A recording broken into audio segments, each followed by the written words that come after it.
If you were born between 1945 and 1965, what you are about to hear will permanently alter the way you understand your own life and your own existence.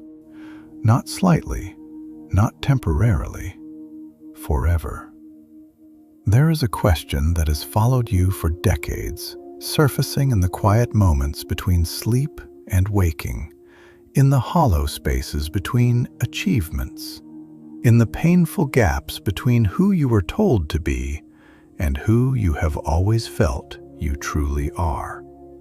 That question is this: why does it feel like my life is supposed to mean something more? Carl Jung, the legendary psychoanalyst who descended into the darkest and most profound layers of the human soul, who decoded the mysteries of the collective unconscious, left behind thousands of pages of deep observation and analysis on the spiritual evolution of humanity before his death in 1961.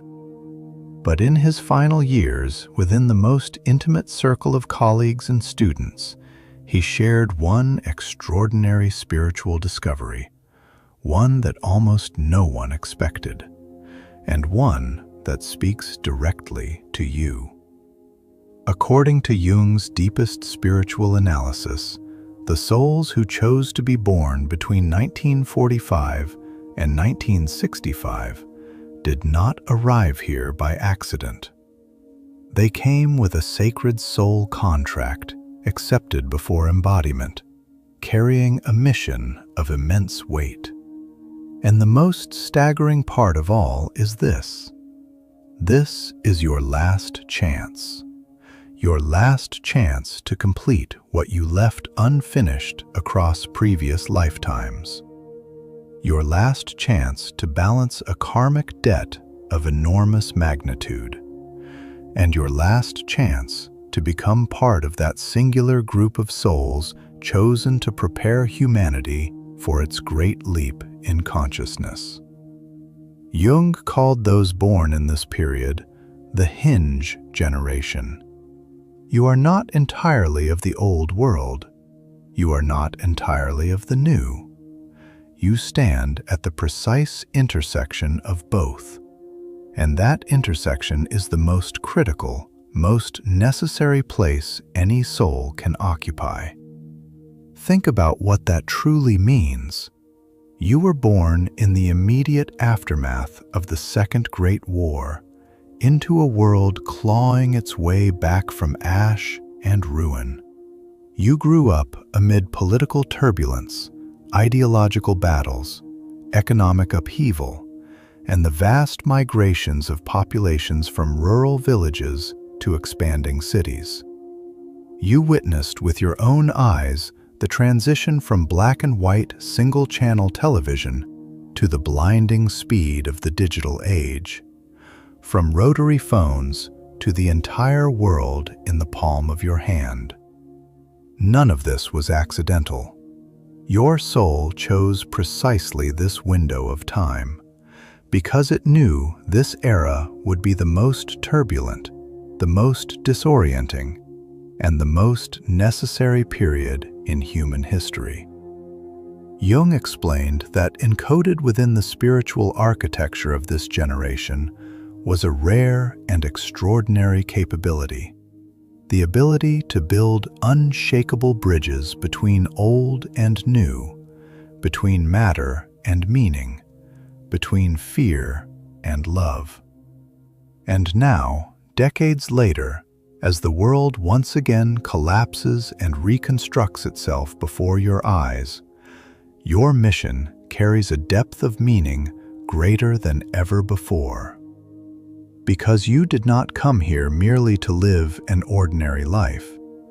You came to remember something, to awaken something, and to transmit an ancient wisdom that the younger generations who follow you desperately need.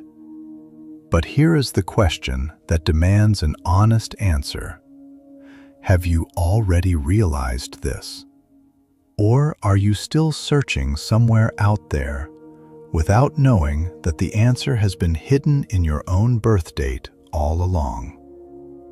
In this video, I will tell you exactly what Carl Jung said about your generation, what specific mission you arrived here to fulfill, and why you are now standing at the most decisive turning point of your entire existence. Drop 1111 in the comments right now. I was born for this moment. Me share with you a true story. In 1944, Carl Jung had descended into one of his deepest states of visionary contemplation. Those rare, extraordinary moments when the human mind transcends its ordinary boundaries and touches something vast and ancient. His assistants were recording his thoughts, as always. But this time, something entirely different was unfolding. Jung began speaking of an immense wave of ancient souls preparing to arrive on Earth. These were not new spirits. These were souls who had been embodied many times before, who knew with profound intimacy the full weight of suffering, of war, of separation, of the collapse of empires. But now they were returning with a singular, final purpose. When someone in his inner circle asked him when these souls would arrive, Jung responded with quiet certainty, "They have already begun. They will descend between the end of the Great War and that dark era when humanity will discover it possesses the power to destroy itself completely." That period covered precisely 20 years, from 1945 to 1965, an entire generation. 20 years of souls with a mission, compressed into a single window of time. Jung never lived to witness this generation reach full adulthood, but he left extraordinarily precise observations about what to look for within them. He said these souls would be profoundly restless and searching, that they would never fit within conventional structures, that from very young ages they would challenge religious, political, and social systems at their foundations. And that is exactly what happened. Those born in those years became the passionate idealists of the 1960s and 70s.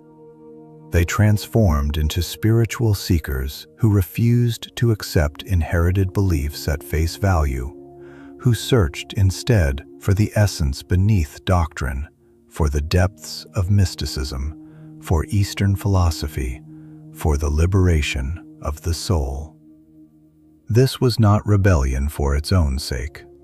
This was an ancient remembering arising from the depths of the spirit, a knowing that there existed another way to live, another way to be.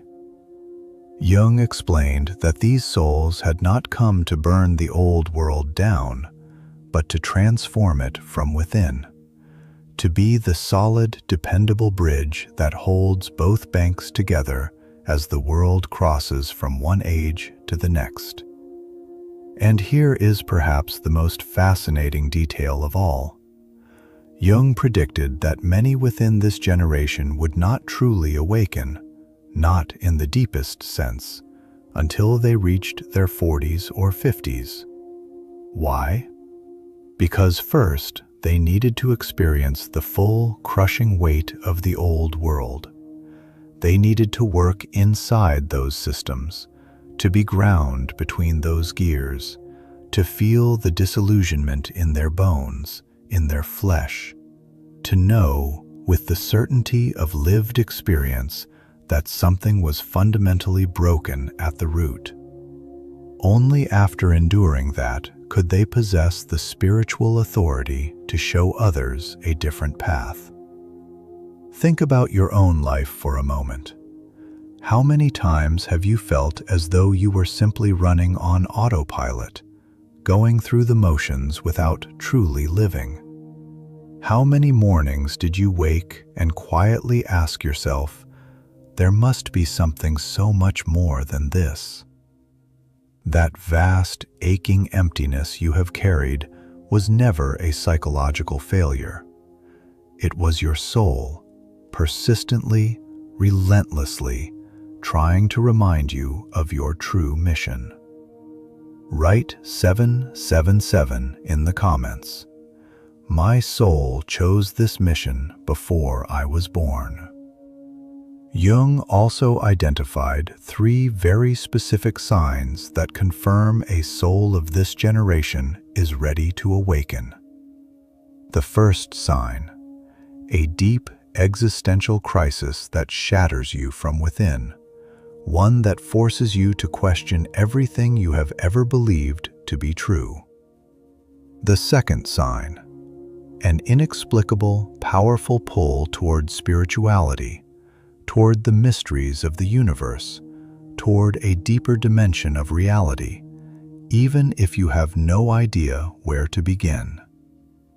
The third sign, a constant, heavy sense of responsibility for everything unfolding in the world, even when you have no clear vision of how to change it. If you have lived all 3 of these deeply and personally, this is not coincidence.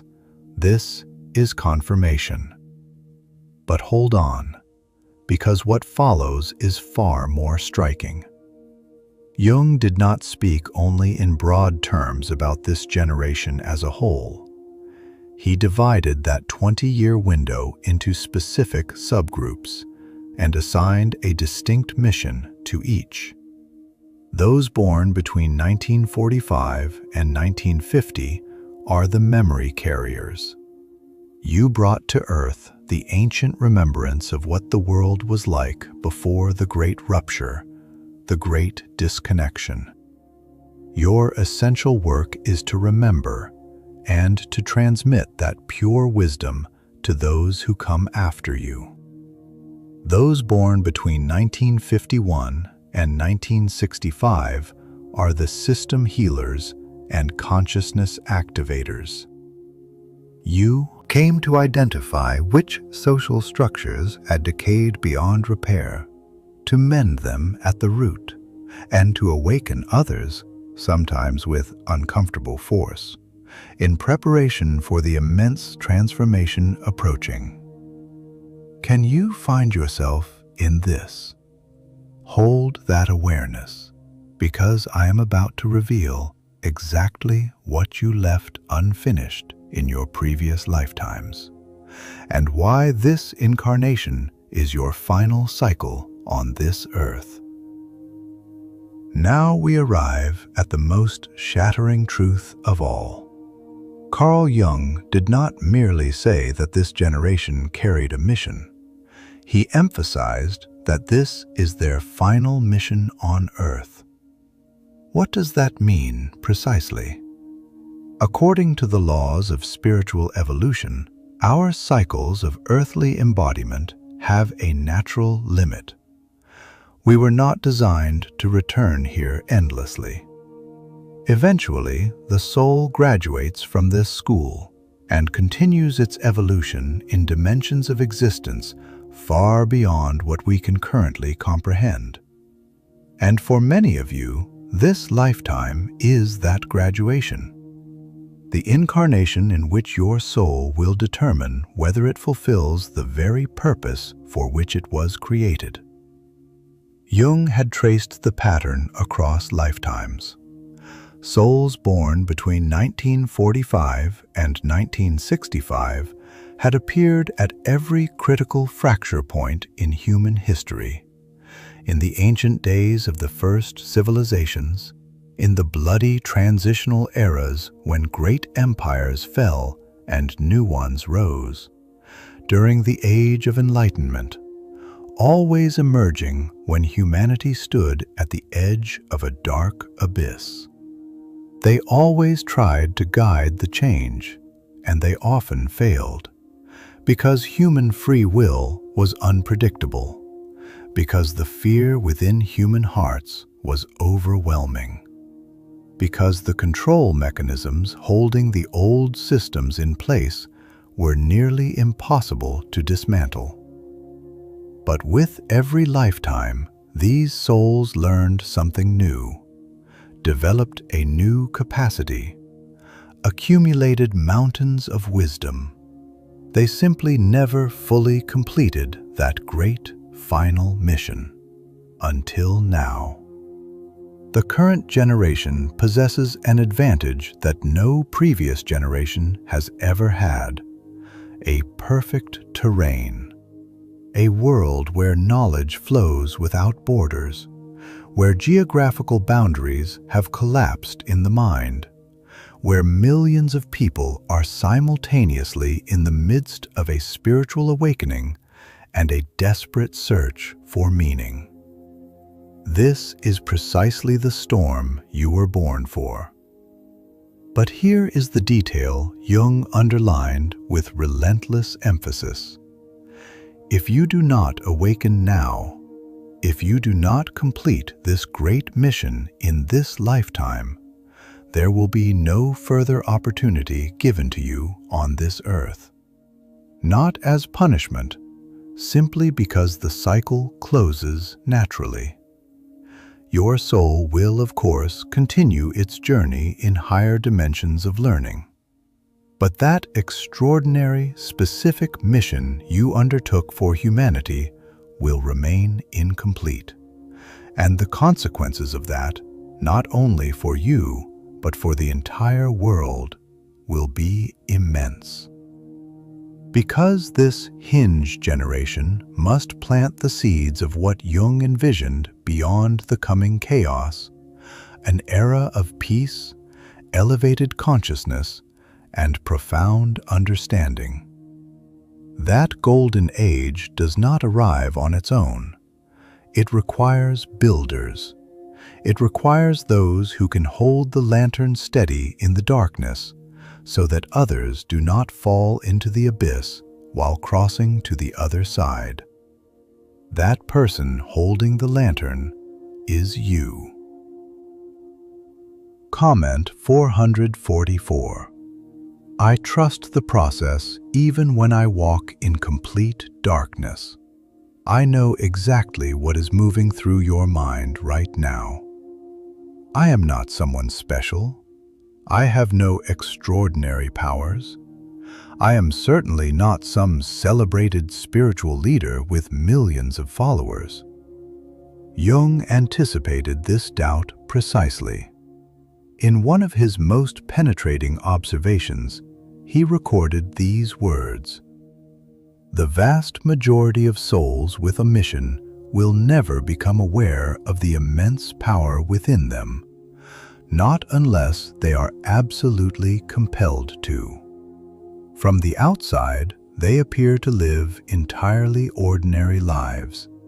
They work in offices, they run small businesses, they raise children, they move through crowds without drawing attention. But when the great moment arrives, when the world genuinely needs them, the ancient code within them is suddenly activated. And within seconds, they know with complete clarity exactly what they must do." Does that not send a chill through you? Because it means it does not matter how ordinary your life appears from the outside. Even if you have never once meditated, even if you have never opened a philosophical text, if you were born within those specific years, if right now, deep in your heart, you feel something pressing against you, calling to you, if you are hearing these words at this precise moment, that code has already been activated, and you are absolutely not alone on this path. Jung said these souls would recognize one another by their eyes, that invisible bonds and vast networks of mutual support would form between them, that at the most critical moments of their lives, they would collide with one another in ways that appeared entirely accidental, but were anything but. He called this simultaneous awakening, the phenomenon of millions of people who have never met, never spoken, experiencing the same profound ache, the same hunger for transformation, the same awakening at the same time. Have you noticed how often in recent years you have crossed paths with people who think as you do, who search for the same things, who carry that same urgent sense that something must change? This is not coincidence. This is the simultaneous awakening in motion. And I promise you, everything is only just beginning. Drop 528. I am healing. I am rising. I am exactly where I need to be. But before I tell you how to activate your specific mission, I need to speak about the darker face of the awakening journey, the truths Jung warned about with particular intensity, the realities most of us spend our lives avoiding. Awakening is not settling into a comfortable chair. Fulfilling your mission is not a simple task to be checked off a list. And the path of spiritual growth is not, as some would try to sell you, a permanent state of happiness and ease. Jung was ruthlessly honest about this. He said souls of this generation would face 3 great obstacles, 3 heavy trials designed to test whether they were truly prepared for this calling. The first trial: attachment to material things. You grew up in a ferocious consumer age where money, status, and possessions became the new gods. Many of you spent an entire lifetime building financial security, constructing an impenetrable material foundation. And now your soul is asking you to release your grip on what you have held so tightly. This does not mean abandoning everything you own. Jung never romanticized poverty. What is being asked is simply this: stop measuring your identity and your worth by what you possess or what your bank account contains.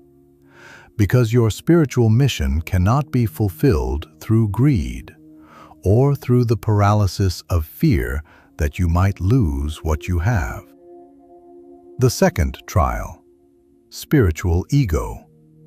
When you begin to awaken, when you start seeing the larger picture that those around you cannot yet perceive, the temptation to feel superior to them is extraordinarily powerful. Jung gave a very clear warning here. He said many of these souls would surrender to arrogance, that they would begin to look down on and judge those still sleeping, that they would retreat into echo chambers populated only by people who think as they do. The moment you do this, your mission has already failed, because your work is not to build sterile spiritual bubbles sealed off from the world. Your work is to build bridges.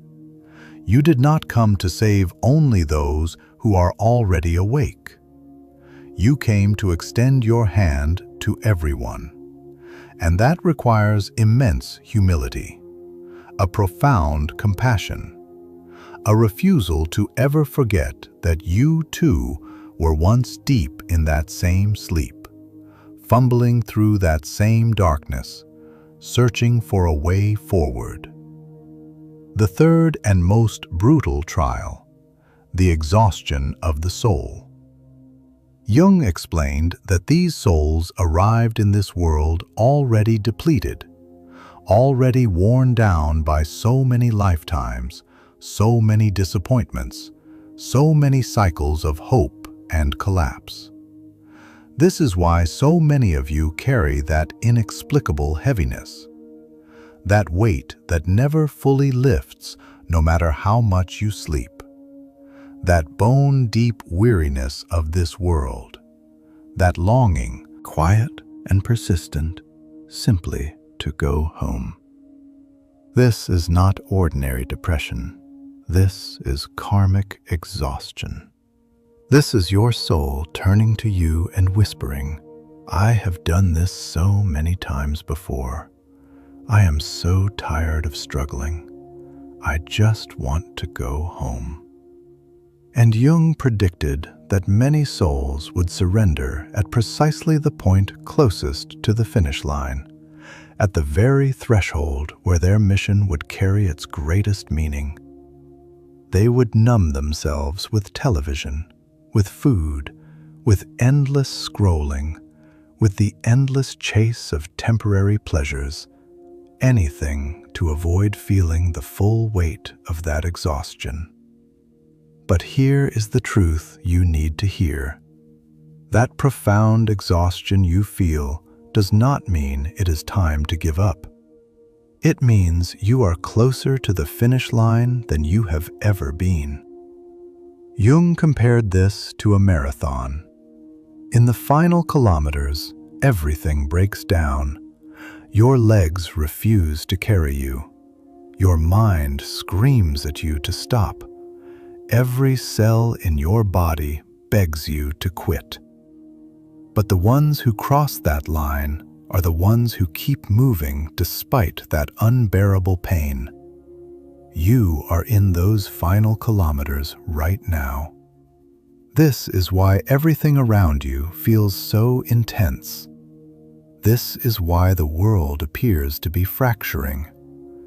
This is why your personal life, your family, your closest relationships are being shaken at the roots. This is not punishment. This is the great cleansing that prepares you for your true purpose. As Jung wrote with extraordinary wisdom, before the universe activates a soul's greatest mission, it strips that soul of everything that does not belong to its essence. Everything false, everything that does not serve its highest calling. One by one, it removes them all. Yes, this process is painful. Of course it hurts. But on the other side of that pain, your true, unshakable power is waiting. Rite 11. The voice of my soul is the only voice that truly guides me. How do you know whether you have passed these trials? The signs are simple. If you can see money as nothing more than energy in motion, a current, not an identity, you have passed the first trial. If you can stand peacefully within your own spiritual truth without needing to convince others, without needing to convert anyone to your perspective, you have passed the second trial. And if, despite that exhaustion carved into the very marrow of your soul, you still choose each morning to rise and keep moving, you have passed the third and hardest trial of all. You do not need to be perfect. You only need to be committed to the path. Now we arrive at the question that matters most. What is your specific mission? What is the thing that only you can do? The thing you were sent here to accomplish, that no one else on this earth can offer in quite the same way. Carl Jung left behind a method, deceptively simple, yet devastatingly precise, for every individual to locate their unique calling. It requires no elaborate rituals, no mystical symbols, only the willingness to be ruthlessly honest with yourself. 3 questions. Most people never make it through all 3, not because they are difficult to understand, but because they are afraid of the truths that will look them directly in the face. First question. What genuinely breaks your heart? Not your personal sorrows, not your private losses. The great matters of the world that reach into the deepest chambers of your soul. Is it the theft of childhood innocence, the destruction of the natural world, the silent loneliness of the elderly, injustice, the spiritual blindness that keeps people trapped in lives they never truly chose? Jung was precise about this. The soul does not select these sensitivities randomly. It deliberately chooses to feel, with great depth, the pain of what it descended to earth to heal. If something shatters your heart, that is your mission speaking directly to you. Second question: what do others find extraordinarily difficult, but you do naturally, effortlessly, like water finding its level? Everyone carries gifts so innate they often fail to recognize them as gifts at all. Perhaps you listen to people in such a way that they feel, for the very first time in their lives, that they have been truly heard. Perhaps you can organize the most chaotic situations with calm precision. Perhaps you connect ideas that no one else would ever think to bring together. Or perhaps simply entering a room and sitting in silence is enough to soften a tense and fractured atmosphere. These are not incidental abilities. These are the specialized instruments your soul packed into its travel bag for this specific mission.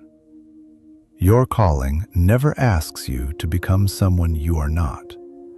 It asks only that you live who you already are with the highest possible consciousness and awareness. Third question: if you knew with absolute certainty that you had exactly 5 years left to live, what would you do differently starting today? This is the most destabilizing, most mask-stripping question of the three. Because genuine urgency dissolves every postponement, every "one day I will" promise, every excuse you have ever constructed. When the illusion of infinite time collapses, the soul immediately reveals its true priorities. And those priorities are your real mission. Now, take the answers to all three questions and hold them together.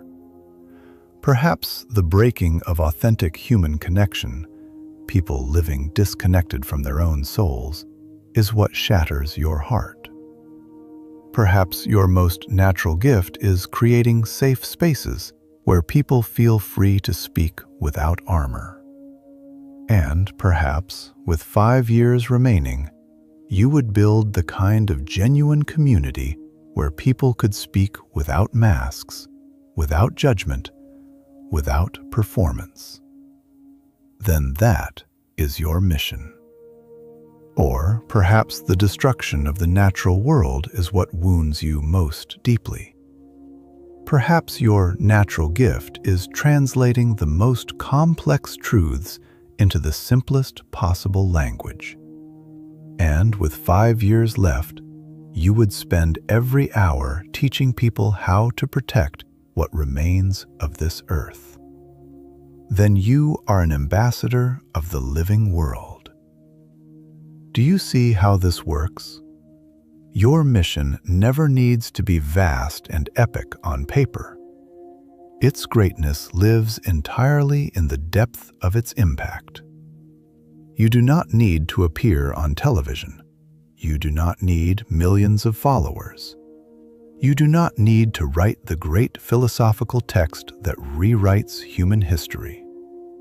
You only need to do what only you can do, right where you are standing, right now.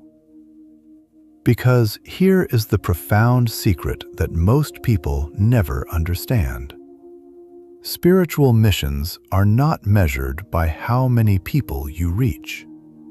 They are measured entirely by the precision and depth of the specific contribution only you can offer.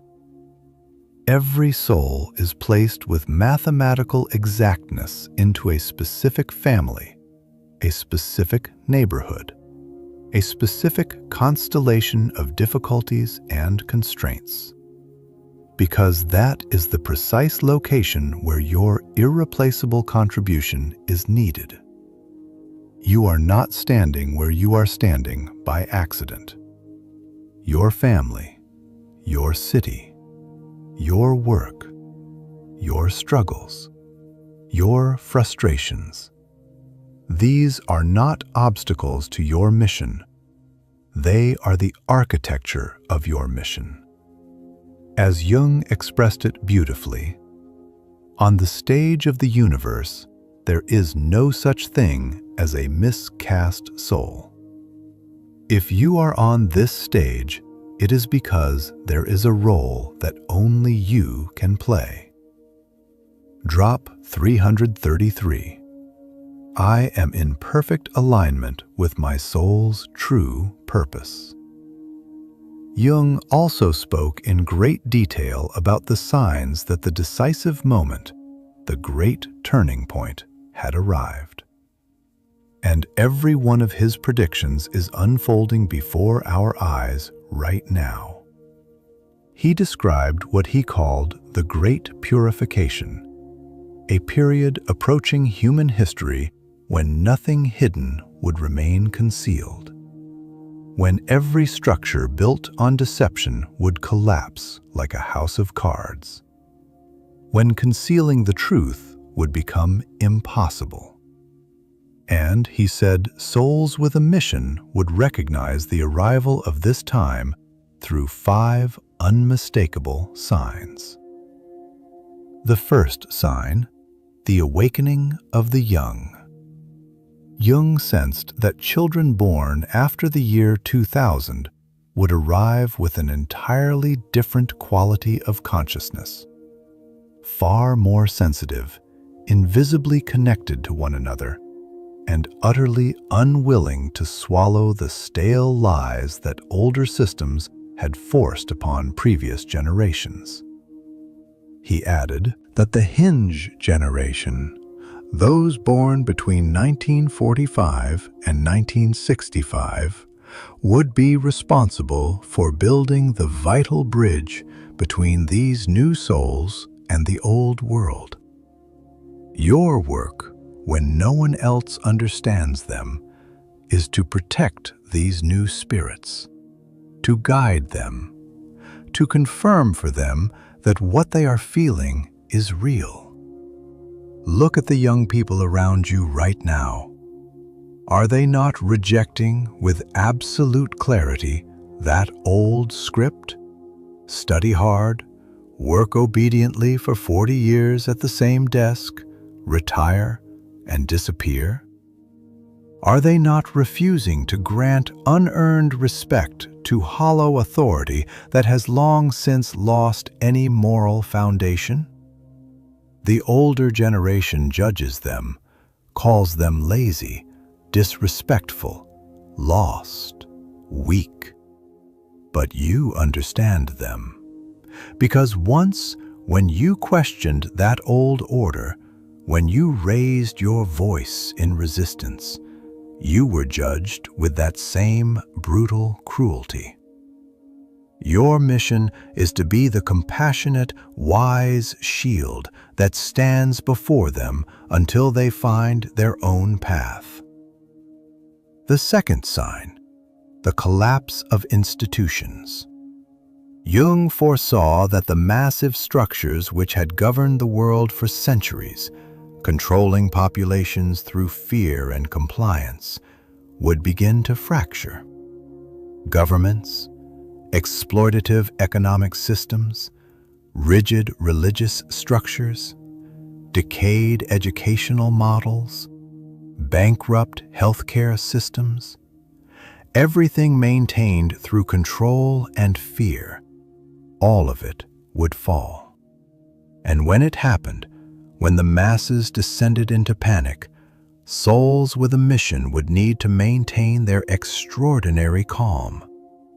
Their work was to remind people that this collapse was not an ending, but the necessary clearing of space for something new and genuinely beautiful to be built. We are in the center of this right now. If you are able to maintain that strange, deep stillness within your heart while everyone around you is consumed by hysteria, this does not mean you are indifferent. It means you are prepared. Your soul knew these days were coming, and it spent years training you not to shatter when they arrived. The third sign, the incomprehensible acceleration of time. Jung describes a peculiar phenomenon, people increasingly sensing that time is moving faster, that days, months, and years are slipping away like water. He said this was not a psychological illusion, but a genuine shift in the vibrational frequency of the planet, directly altering our perception of time. Have you not noticed in recent years how quickly the years pass? How you can never quite catch up with time? Jung said this was a signal of Earth moving toward a new dimension of consciousness, and that sensitive souls would perceive this acceleration long before anyone else. Your work is to remain centered, to hold your equilibrium, and to help others adapt to this dizzying speed. The fourth sign, the surfacing of ancient wisdom. Jung predicted that in the years immediately preceding the arrival of a new age, lost knowledge, ancient texts, and long-suppressed truths about human history would erupt from beneath the surface. Just as the discovery of Göbekli Tepe, right here in these ancient Anatolian lands, rewrote human history by thousands of years, have we not witnessed in the past decade an extraordinary resurgence of interest in ancient civilizations, forgotten wisdoms, and the deepest traditions of mysticism? Jung said this was not merely intellectual curiosity. It was the collective soul attempting to remember who it once was, so it could find the direction it now needs to travel. Your mission is to take that ancient wisdom and weave it into the fabric of present reality, without becoming imprisoned in the past. The fifth sign, the deep and piercing loneliness of those who are awakening. This may be the most painful of all to face. Jung warned that as souls with a mission move into awakening, they would feel a profound loneliness, because they could no longer fit into the old environments they had once called home. Your family will not understand you. Old friends will look at you as though you have become a stranger. The culture around you will make you feel exiled, alien, fundamentally out of place. Many of you will question yourselves. You will wonder, is something wrong with me? But Jung was absolutely clear. That loneliness is temporary. It is the desolate corridor you must pass through to leave the old world behind and find your true spiritual family. And that isolation serves a vital purpose. It forces you to stop seeking the truths that others, that your parents, that society, that the system have imposed on you, and to find instead only your own inner truth. because you can only complete your final mission by standing firmly on the ground of your own truth. If you have felt all 5 of these signs moving through your own life, there is no longer any room for doubt. You are standing exactly where Carl Jung described years before you were born.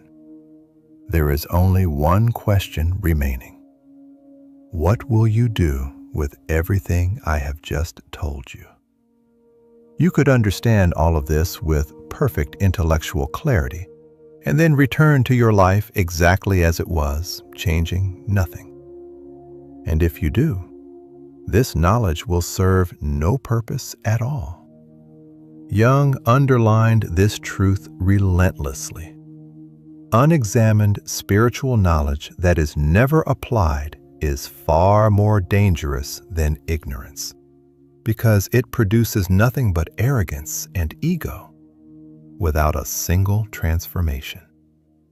So how do you fulfill this great mission within the fabric of your daily life?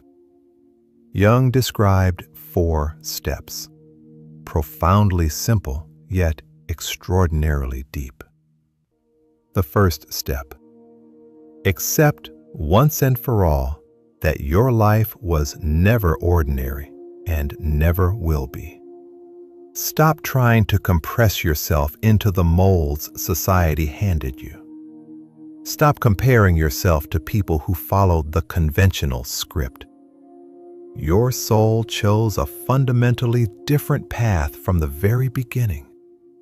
And that means your life will often look unconventional and sometimes deeply turbulent from the outside. Perhaps you have married and separated more than once because you refused to settle for anything less than genuine, deep connection. Perhaps you have changed direction professionally several times because no career that failed to feed your soul was worth your years.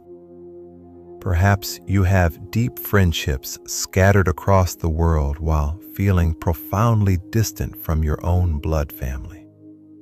None of these are failures. They are the symptoms of a noble soul that refuses to accept anything false or shallow. As Jung said, the lives of souls with a mission never move in a straight line. They move in spirals. They appear to be circling endlessly around the same center, but with each revolution, they are rising toward a higher level of consciousness. The second step: discover your domain of genius. Your domain of genius lives at the precise intersection of 4 things: what you love most deeply, what you do with the greatest natural ease, what the world most desperately needs, and what breaks your heart most profoundly when it is absent. This is not merely a skill or a passion. It is the core point where everything converges. And here is the most important detail. Your domain of genius may be something the world currently undervalues, something the world calls impractical, unprofitable, unnecessary. Perhaps your gift is creating small pockets of beauty within ordinary life. Perhaps it is holding the safe, silent space in which others can weep and finally begin to heal. Perhaps it is being the first courageous voice to name a lie that everyone else has wordlessly agreed to accept. You need no university degree for this, no official title, only the willingness to remain faithful to what lives within you. The third step: start small, but start immediately. Most people remain paralyzed, waiting for the perfect sign, the ideal moment, the right conditions. But Jung stated this with complete clarity. The mission only activates through movement, not through thinking, not through preparing, through moving. You do not need a flawless master plan. You need only the single, small first step. If your mission is healing, begin by truly listening to one person. If your mission is teaching, begin by sharing the one true thing you know most deeply. If your mission is building community, invite two people you trust to sit with you over tea and begin that honest conversation. The universe does not respond to your good intentions. It responds to your actions. And here is where the magic lives. The moment you take that first small step, the dark road suddenly illuminates. Resources appear from directions you never anticipated. The right people enter your life. Locked doors swing open. Not because you are supernatural, but because you have finally aligned yourself with your reason for existing. The fourth and final step: release the outcome completely. This is where most people stumble hardest. They want to fulfill their mission, but they also want to control what success looks like. They want to save the entire world, to be celebrated, to change everyone's life at once. And Jung warns, this obsessive attachment to outcome destroys the mission itself. Because your work is not to forcibly rescue anyone. Your work is to demonstrate, in the midst of the darkness, that another possibility exists, another path. Some will take it, some will not, and that is entirely, completely fine. You are not responsible for the choices others make. You are responsible only for reflecting your own light, with clarity, with honesty, with complete integrity. Plant the seeds, water them with everything you have, but surrender the decision of when and how they bloom entirely to the immense wisdom of the universe. Now I want you to place something vital into the deepest chamber of your heart. Fulfilling your mission does not mean your life will become a garden without thorns. It does not mean everything will flow with effortless, magical ease. It does not mean you will be finished with pain or struggle.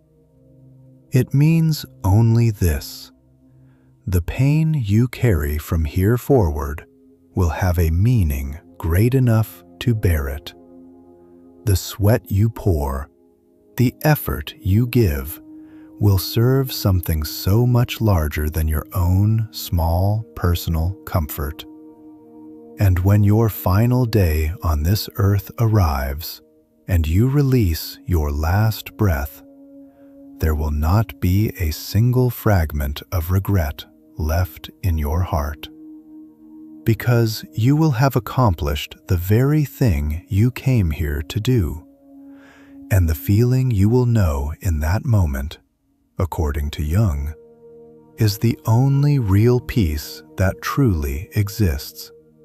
The peace of knowing your life held meaning, that your presence in this world genuinely changed something, that you kept the promise you made before you were born. This is not a life without trouble. This is a life without emptiness. Jung also spoke of what happens to the soul when its final mission is fulfilled.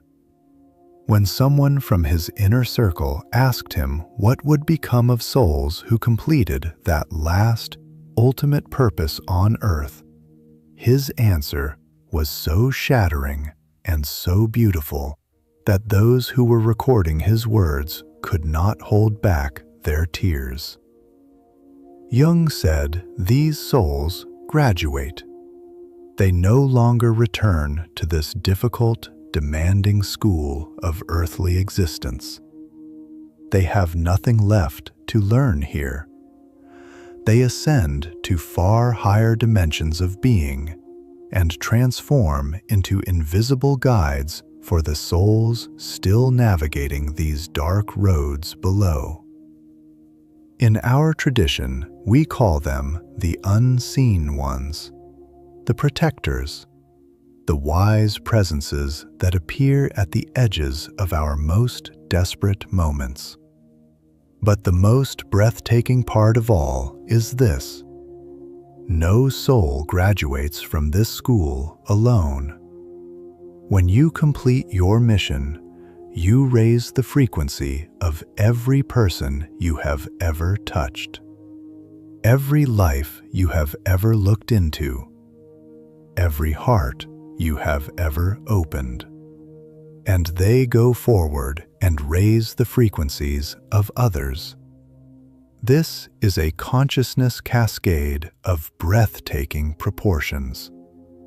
This is why your mission matters above all else, even if it spans only one small neighborhood, even if no one ever applauds you, even if your name is never remembered by anyone beyond those who loved you. The waves of love and awareness you create will continue to echo across this earth for centuries after you have gone. And now, the question you must answer. Will you watch this one extraordinary, irreplaceable life slip quietly away, like an ordinary story with no true ending? Or will you find the courage to rise and fulfill the great mission you came here to carry? The choice, as it has always been, belongs entirely to you. But as you make it, consider this carefully. Do not waste this chance waiting for the perfect moment that will never arrive. Do not convince yourself you are not enough, because that voice has always been alone. Lie. Do not spend these precious years living the safe, hollow life that others designed for you. Billions of souls living on this earth right now need something that only you can give them. Not one day, right now. If these words reached something buried deep inside you, if you felt something ancient stir while you listened, share this message, because somewhere in this world, someone from your generation is sitting quietly in pain, feeling lost, feeling that no one could possibly understand. And these words may be exactly what they have been waiting to hear. We are far more numerous than we know, and if we stand together, if we truly stand together, we can change the trajectory of this world. One awakening consciousness at a time. One courageous decision at a time. One act of pure, unguarded love at a time. Your great mission on this earth drew its first breath the moment you were born. But what brings it fully, powerfully alive is the moment you say yes. Let that moment be now. Drop 999 in the comments. I release the old version of myself. I am ready for what I was born to become.